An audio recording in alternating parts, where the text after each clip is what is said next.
Mon frère, savez-vous que la compassion est beaucoup plus grande que la charité? Parce que la charité en elle-même nous pousse à donner aux autres sans penser. Mais lorsque quelqu'un traverse une période difficile, vous trouvez sur votre route une personne, malgré il n'a pas de quoi à vous donner pour manger ou boire ou dormir, mais son cœur là, à l'intérieur, ça bat très fort. Il dit en son cœur, oh, ça me fait beaucoup de peine, j'ai de la peine, ça me rend triste. Tout cela signifie une seule chose, la compassion. La compassion est la clé. La compassion est la force même. La compassion, c'est la force spirituelle que l'Éternel lui-même utilise pour nous communiquer. Ouais, si vous avez seulement de la charité, vous donnez sans penser en retour. Mais lorsque vous avez la compassion, cela devient encore plus grand et plus joyeux aux yeux de l'Éternel.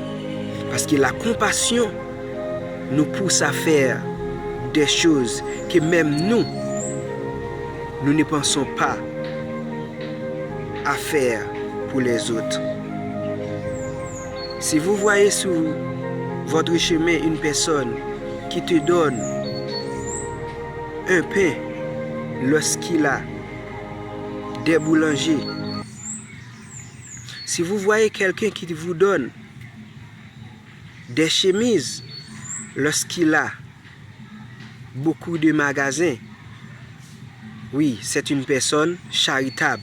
Mais lorsque vous voyez une personne qui n'a rien, il a seulement $50 et il te donne 40, 30 ou 20, là, c'est une personne qui agit avec la compassion.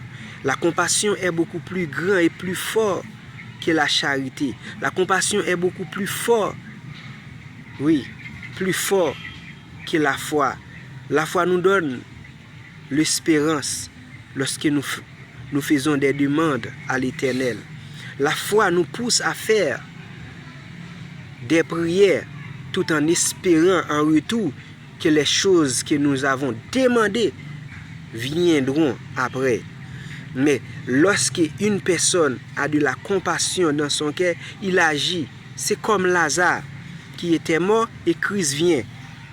Malgré il était déjà mort, mais Christ était attristé. Il dit, mon ami là ne peut pas être à l'intérieur de la terre en ce moment. Je vais et je lui donnerai encore une nouvelle fois la vie.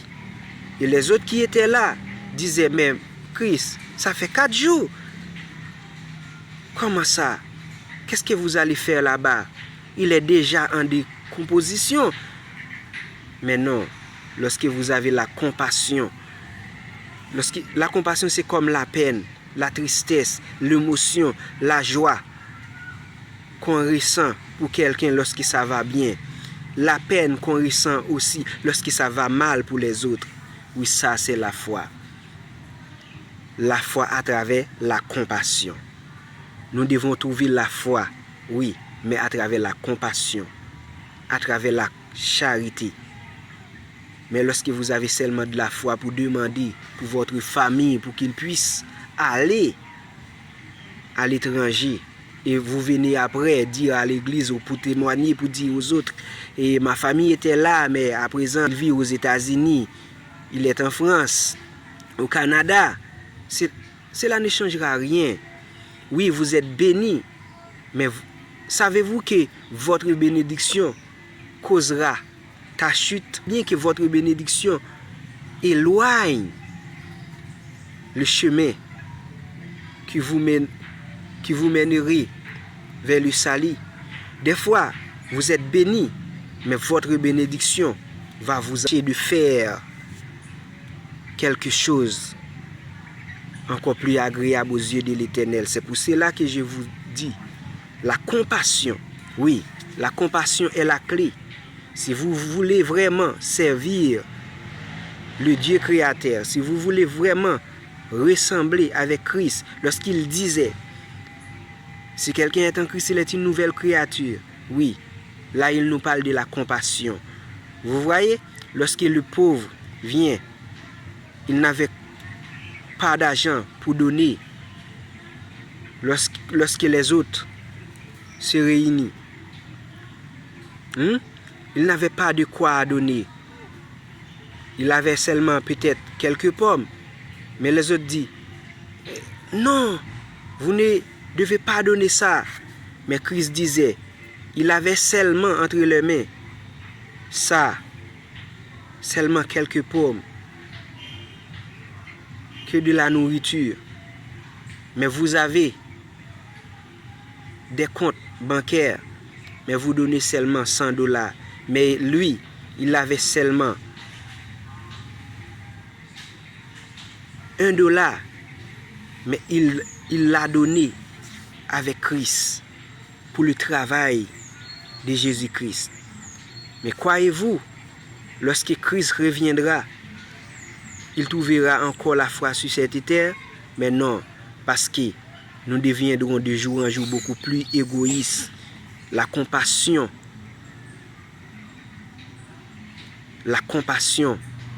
a disparu. Oui, la charité s'envole vers l'au-delà. La peine, la soumission de Dieu, ça se disperse. Et pensez-vous que vous allez être sauvé? Mais non. Si vous voyez un pauvre, si vous voyez quelqu'un qui est malade, si vous voyez votre famille dans la misère et vous gardez sur votre carnet beaucoup d'argent, croyez-vous que vous allez être sauvé? Si lorsque vous êtes malade, vous allez à l'étranger, lorsque vous détruisez la nation à travers laquelle vous êtes né, pensez-vous que vous allez être sauvé? Lorsque vous êtes la personne sur qui l'Assemblée de Dieu est destinée à écouter la parole et que vous prenez tout l'argent, vous nourrissez votre famille en retour, croyez-vous que vous allez être sauvé? Mais non, mon frère, la compassion nous pousse à faire des choses que nous ne croyons même pas. Lorsque vous êtes pasteur, vous êtes à l'intérieur de l'église, oui, l'église même, l'église de Dieu. Vous êtes à la place de Dieu. Cela signifie que vous êtes le bon berger. Un bon berger a le droit de laisser, oui, derrière lui 99 brebis en sécurité pour aller retrouver seulement un qui était égaré. Ça, c'est la foi à travers la compassion. Parce que lorsque vous êtes une personne responsable, si vous voyez, oui, si vous voyez votre mère ou ta famille ou votre cousin qui traverse une période difficile, vous devez dire, mais non mon frère, viens là, je vais vous donner de quoi vivre, je vais vous donner à manger, je vais vous donner un travail pour que vous puissiez sortir dans la misère. Et si vous voyez là mon frère, une personne dans les rues de province ou dans les capitales, qu'allez-vous faire?